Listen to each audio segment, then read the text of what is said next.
Hey everyone, welcome back to another video on the channel. Today we're back on GT Sport and we're back with a track guide for the Daily Race B and Daily Race C that is out for this weekend. Daily Race B is driving at Kyoto Driving Park in the reverse layout. Not a massive favourite of that layout. Again, it's I prefer it the other way around, but had to kind of learn this. I've never driven this layout in reverse in the GT3 car. I've driven it in the Group 4 cars, obviously in the Megane in the Nations race. So I understood the basics of it. It's just a case of getting used to it, going into the corners with different speeds, etc. I decided to use the Porsche because obviously I'm using that in the Manufacturers Championship. So it's just sticking to a car that I want to get more used to. And obviously it's a fairly good car here. It's not the best. I think the Beetle is maybe a little bit faster, a tenth or two faster than the Porsche. The Porsche has the capability though to, I think, get well into the 32s, probably a 32.6 or a 7 if you really hook it up. There was a few areas where I made a couple of errors, so I'll point them out as I go through lap. With the Red Bull track, obviously it's a lot of track extending. I've included my fastest lap because obviously I think you guys want to see how people are getting the fastest laps, and you have to pretty much track extend. You don't really have much of an option if you want to get the best lap out of you, obviously, that you can. And obviously you want to be starting ahead of people that are doing it also, because you don't want to be starting behind someone's doing. Your driver ratings at stake. So we'll go through to the first track guide anyway, going into turn 1, and you're going to brake just past the 100 board on the right hand side. You see there the braking inputs going in there. You see the ghost braked a little bit later that I was racing against, and then going into turn 1 down into second gear and trying to you'll see trail braking all the way into this corner, and then you'll see taking quite a tight line in with this Porsche. You can actually hug the curb fairly close there, staying in second gear, and then feeding the power through with about 50% throttle as we come out the exit, and then slowly feeding it through to full throttle. You'll see there 50% throttle, and then we can feel the grips there, so we go to maximum throttle on the exit. Early upshift into third gear there, and then into this corner, quite a hard corner to attack. For qualifying, you really want to attack this to get the most out of it. You see the braking going in just before the 50 board and down into third gear. And like I say, in qualifying, you can really attack this. As long as your left-hand tyre doesn't go onto the grass here, you'll get away without a penalty. So really attacking that, and then again, same theory for this corner. As long as your right-hand tyre doesn't go past the white line closest to the curb, and you keep your left-hand tyre on the curb and without going on the grass, you should be okay without getting a penalty.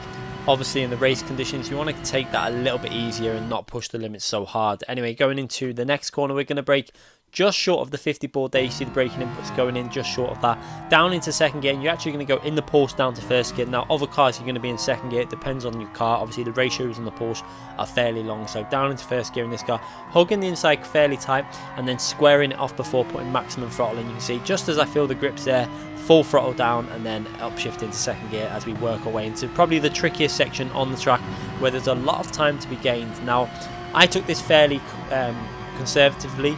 I think I could have pushed a little bit harder. You'll see into fourth gear here. Now you see a little bit of gentle braking going on through this corner to get the weight to the front end. Down into second gear, and you can really attack these curbs on both sides. Now you just have to be careful on this final part. Now I could have probably gone into third gear and really pushed on the exit, but I stayed in second gear, got on the throttle obviously fairly okay into third gear, and took okay speed out of that. But I had done that a fair bit better, but still go through the section on a 49.9, I think it is there, but I had actually done that on a 49.6, so there's 3 tenths faster. I can do that first sector, but then braking into this final corner just past the 50 board on the left again, and you really want to attack the apex here. Staying in third gear in the Porsche, you see, it's quite a nice gear to be in for this car, and then hug the inside. There's a lot of grip if you stay very close to that curb on the right hand side.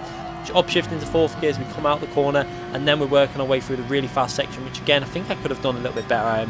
I think I could have stayed on the throttle a little bit more for it. You see 150 miles per hour into this right hand corner, and a little lift off the throttle. I think I lifted a little bit too much there because I actually hit the curb a little bit too hard.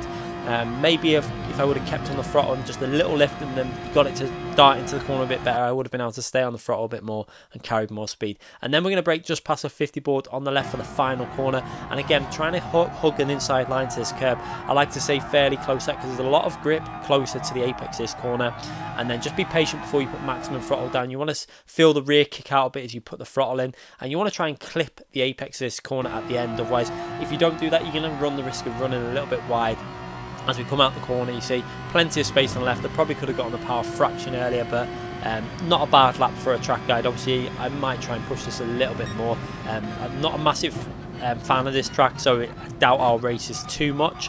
I might do the odd race because I don't really like the track, but I wanted to get the track guide out for everyone anyway. So we'll have a little look at the lap driving from the chase camera. You can see it was a fairly nice lap. I think, like I say, there's about 2 to 3 temps still to find in this car. I think it can get down to a 32.6 or 7 or something like that, the Porsche. It definitely feels like it's got the potential to do so. You can see very aggressive through the chicane there. Now obviously in race conditions you're going to want to take that a bit smoother, maybe a later apex and just a little less speed through there, just for the consistency obviously of keeping the lap times fairly close. Obviously there's no tyre wear in this race, so you can be fairly aggressive on the throttles and stuff and not worry about tyre wear, but I think for consistency just a bit smoother through that section, because you're going to risk picking up penalties if you really drive it aggressive. But obviously for the track guide I want to get people starting as far up the grid as possible, so I want to show you where the time is gained and lost, etc. But you can see going into this final corner as well, you really can attack it. This is how you're going to do it in the race anyway, down into third gear and try and hug that curb. You'll see the extra grip you get by running on that curb. It really does bite the car into the apex, and then you're able to attack. Now this is a part where I think there was a little bit of time possibly lost on my behalf. I think I attacked this curb here a bit too aggressively, you see, and then I didn't get it into that. I didn't turn it fast enough into that final corner, ran a little bit wide, but carried okay speed through there. But anyway, not a bad lap. Now we're going to move on to the Red Bull X 2014 car at the Red Bull Ring. Now this track is going to obviously be, it's a bit of it's a hard one to pick. I did do a clean lap that was about a 105 point, I think it was 105.9, but there's such an advantage by just, you know, extending the track, which everyone is doing, so you need to do it really if you want to start as far up the grid as possible. So going into turn 1, just before the 100 boards, you're going to start putting your braking inputs in. Now this car has so much braking potential and grip through the corners, you can really fling it in. You're going to see now, attack the curbs. It's fairly okay over the curbs, this car. You can ride the curbs fairly well. Now you see running really wide out of turn 1. That's how everyone's doing it on the leaderboard. So if you want the best time possible, you really need to do it because you gain so much speed down the straight. And another thing is, the bug's still there with the penalty. You see, you get a penalty, but then in the braking zone, which you're braking just before the 100, they're a fair bit short of the 100 board, down into second gear and then first gear, and you see the penalty's gone before we're even at the apex of the corner because of the bug with the braking zone getting rid of your penalty. And you want to try and get that right hand tyre to be as close to the curb as possible. Square the car off before you put full throttle in. You see, I've squared it off and then I've gradually put the throttle through, because otherwise this car will spin up quite a bit. But you see, once it's there, it doesn't matter if you get a bit of wheel spin in second and third gear, that's not going to cause you any real loss of time. Going into next braking zone, just short of the 100 board, you see that 100 board there, and I'm already on the braking point, so it's a little bit short of it. Down into second gear, you see, and again, you want to stay very close to this apex's corner because it's off cambered. If you run wide on this corner, you end up drifting out to the left and you can go in the gravel and you just lose time. So try and make sure you clip the apex that corner, and then on the throttle in third gear, accelerating out. Now into the corners. I really love these corners in this car. Down into fifth gear, and you can just carry the speed through. I actually missed the apex slightly on the left hand side, you'll see now. Just slightly miss it. I would have preferred to have been a bit closer to the curb, but look how early I'm on the throttle, and the car just grips. So much grip with this car. And then again into the second part, swing it over to the right hand side before you're chucking it into the left, and as you chuck it into the left, just a tiny bit of braking input goes in, and then maximum throttle straight in now, and then a little lift. You see, not confident enough to keep the throttle on, but pretty much maximum throttle all the way through that corner. So much grip from these cars. And then we're going into the final corners where we're going to brake just after the 50 board on the left hand side, just a tiny tap of the brakes, and we're going to chuck it in sixth gear. You see there, clipping this apex on the way through. You don't want to take too much off though, because it can unsettle the car. Just clip the apex there, and then on the throttle all the way through the corner, down into fifth gear now for the final corner. You're going to see a tiny bit of braking input going back in, and then try and attack this curb on the entry. You don't want to be too aggressive on that yellow bit. You want to just skim it as we go through the corner, and you can actually run a little bit wide as we come out the corner. It will not give you a penalty for doing that. You see, I actually ran a little bit too far wide and actually lost a bit of acceleration. I think that might have got down to a little bit, maybe a 105.350 or something, but not a massive loss. Not a bad lap. I think you could get this into a 104 if I carried on pushing it. I did enjoy driving this car. We'll probably do a couple of races in this car. I don't know what the track limits will be like in the race situation. I'm not too sure, But let's just hope they maybe have a little look at the track limits at the Red Bull Ring and Fuji also. I think it's mainly the GT version of Fuji that needs looking at. The normal version I think is fine, there's no real issue on the F version. For myself, I didn't see any advantage of going wide, it seemed pretty much okay, but the other version of Fuji needs to have a look at, and Red Bull Ring definitely needs looking at. They need to do something about turn 1. I mean, the reason I'm using the limits like that is because everyone else is in the the leaderboard, and I want to start as high up the grid as possible. But I think if they just make turn 1, obviously the exit there stricter, and then the final corner, that's all they need to do, is just obviously let you run right. I think they need to let it a little bit wide, maybe just so your fourth wheel is just coming out the limits of the track. But any further than that, like, I think as long as you stay on the green bit of Astro on that final corner, that would be okay. But running any further wide, I think they need to just patch it in, so then we all have to follow the same limits, because you'll find most people are going to drive to the limits that they let you in the game. So that's how you need to do it if you want to start as high up the grid as possible and gain your driver rating.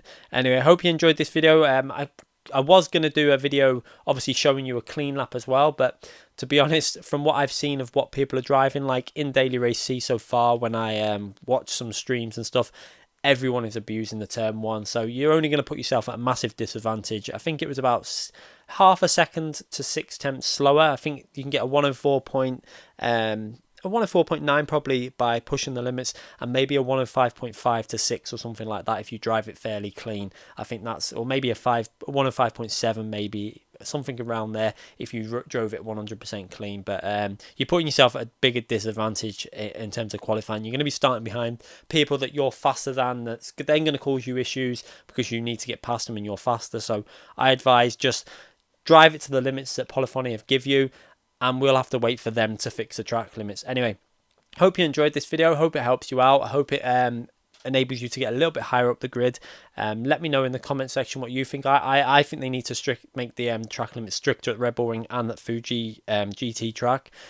Not massively, just obviously turn 1 and the final corner just needs a little bit of stricter limits on the Red Bull Ring, and they need to get rid of that braking zone where you pick the penalty up, but then you can get rid of the penalty straight away in the braking zone. It's actually does that at a few tracks. I think they need to have a little look at it, because maybe when they add this other system in where it automatically gets rid of your penalty in certain areas, if that does come to the game, or no one actually knows for sure if that's coming to the game, that could just be a system they're using for the World Tour events. No one actually knows, so it'd be interesting to see what comes in the next patch. Anyway, thanks again for watching. Make sure you subscribe to the channel if you haven't already subscribed. I do upload every single day as much as possible. There will possibly be a stream out later tonight. I was too tired to do it last night. Obviously, trying to get these laps in, learning that Group 3 track, it really, I don't like the track, so I kept trying to get an okay lap in. It didn't take me long to get that lap, but I kept trying to improve that lap, and in the Porsche I was struggling. I just kept making mistakes, probably getting a bit tired. So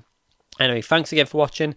Back with a stream hopefully later, and back with the FIA manufacturers race probably tomorrow now. Running a little bit low on time, so the Dragon Trail manufacturers race, that will be uploaded tomorrow hopefully. Anyway, thanks again for watching everyone.